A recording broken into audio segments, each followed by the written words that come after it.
Hi, I'm here with Aimee Baldwin, and she is a vegan taxidermist, so she claims, or a paper artist, and I want to hear a little bit about her work. Hi, Aimee. How are you today? Good. So tell me what you do. I make sculpture with paper, and I've been focusing on replicating specific bird species as accurately as I can. And I'm using a special crepe paper, and it's the same as this kind of paper, but I'm using specific colors, and the texture really mimics feather texture. So now, do you buy the paper pre-colored, or are you painting or dyeing the paper? Both. I buy colors, and then I will sort of shade it to match what I'm trying to go for. So how did you start doing this? I don't know. I've always worked with paper, and I've always been a sculptor, and I've always been inspired by nature. So these things came together, and I just kind of took it further and further into the eccentric, obsessive-compulsive direction, and, this is it. How many years have you been doing this? At least 10. This specific thing with the birds is 10 years? Started some birds at least 10 years ago. And so did you study art, or? Nothing like this. I sort of did a little bit of video and computer stuff and theatrical sets design and things like that, but not sculpting. That's just self-taught. That's amazing. You're really accomplished.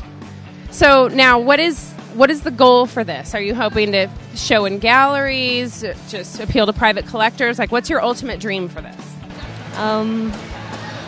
My ultimate dream is that people begin to appreciate both nature and its preciousness, and also the preciousness of human creativity and what people can put into the world and share with each other. I'd say you're succeeding. So I understand that a lot of your stuff is featured in a particular shop in Berkeley called Castles, and it's owned by your friend. Let's go ahead and introduce her. Yeah, this is Karima.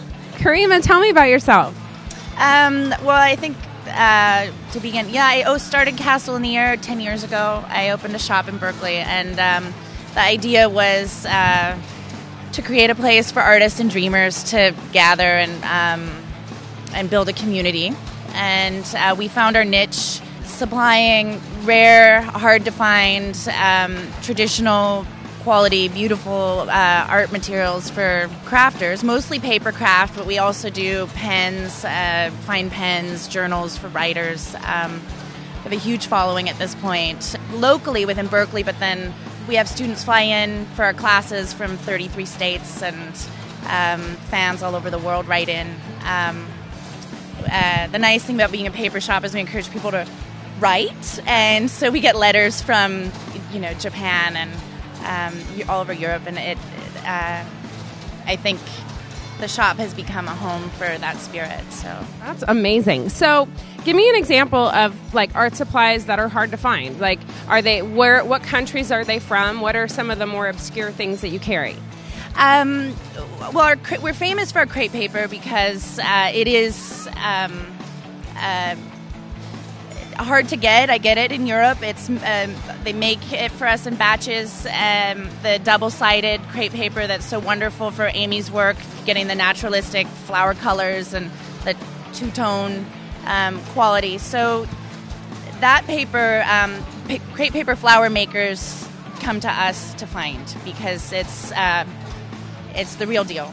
Is it Eastern European or what? I get it from Germany and also from Italy. So, yeah. Then also we have like the Dresden paper, the metallic paper that's been made on machines from the 1800s. And they have these hydraulic presses that stamp and mold the paper. And we use it for all kinds of applications like trimming sculpture and scrapbooking. Well, so this reminds me of some of those German kind of Victorian Christmas ornaments and the Christmas cards. Yes. So exactly. So it's a very traditional material, and finding a selection of it is quite difficult.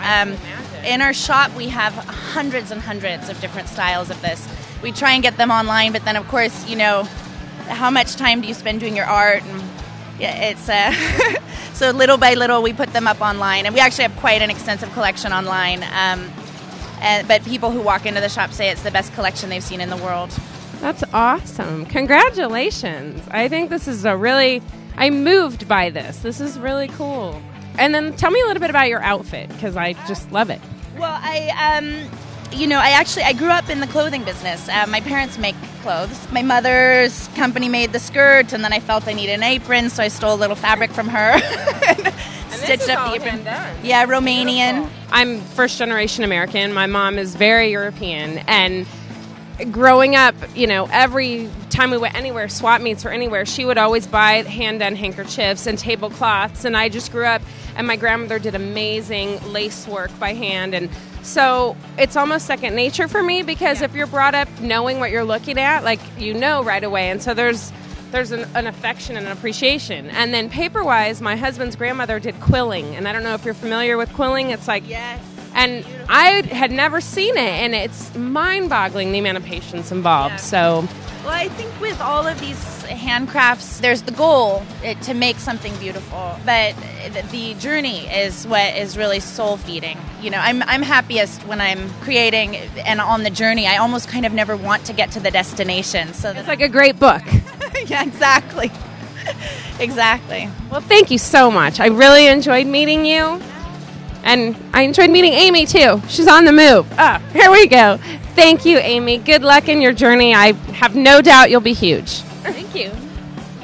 Thanks.